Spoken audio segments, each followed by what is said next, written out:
think the state attorney looked at the law and realized that this case was not a prosecutable case, which is what I felt the entire time. Good morning, Flagler County. I'm Peter Killeen. You're listening to Flaglers Morning News. The state attorney's office drops a charge against a local law enforcement officer. Liz Ryan brings us the story. Last week, Flagler County Sheriff's Office Detective Ardit Coma was on his way to work in an unmarked vehicle when an Ormond Beach officer caught him doing 88 in a 55-mile-per-hour zone. Detective Coma did not immediately pull over. He says he was distracted by his really loud stereo. They then radioed a nearby officer who deployed stop sticks. Coma assumed they were meant for somebody else and pulled over to assist. That's when he was arrested for fleeing and eluding police. The state attorney's office has dropped that charge. Sheriff Rick Staley agrees with the move. I just didn't see any intent to commit a felony fleeing and eluding.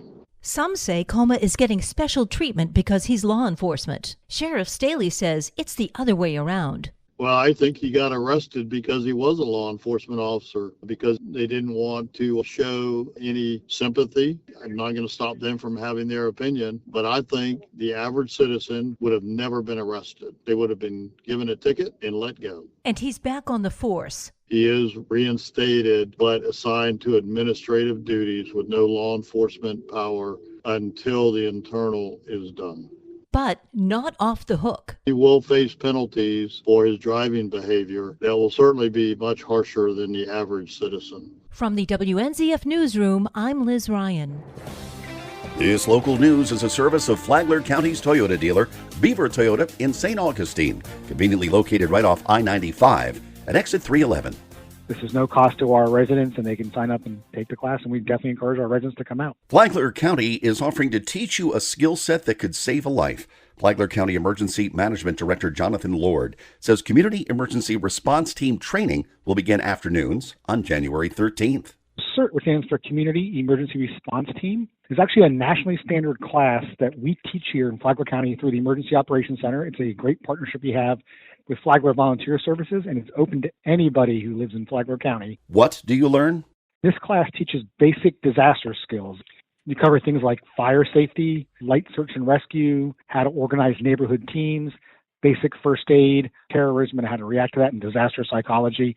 It's about a 30-hour program done across a series of days. Our upcoming class will be done in the afternoons from 1 p.m. to 4 p.m. on Tuesdays and Wednesdays in January. Registration is required. Go to flaglercounty.gov/emergency and select Community Training from the menu.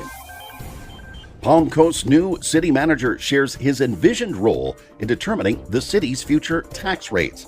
Trent Ferguson has the details. Michael McLaughlin will take over as Palm Coast's permanent city manager on the 17th, with Lauren Johnston returning to her post as assistant city manager.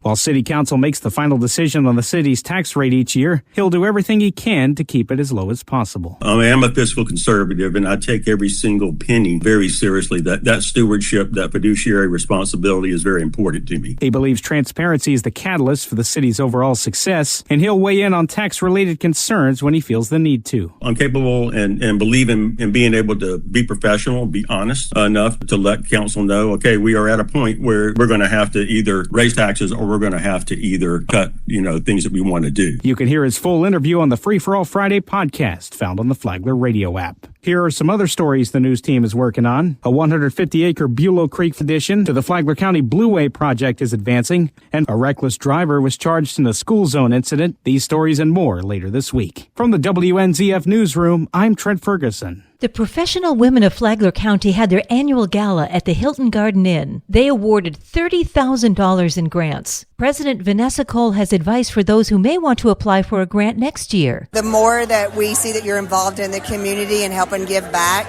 then that lets us know that you're not just there for the money, but that also helps, like, hey, this is somebody who really does stand behind and do what they say they want to do. Flagler Broadcasting received the Business of the Year award. Thank you to Flagler Broadcasting for always helping and going above and beyond. Help professional women and then also the business community in our area. To find out more about the group, go to professionalwomenflagler.org. And now you're up to date on Flagler's Morning News. I'm Peter Killeen.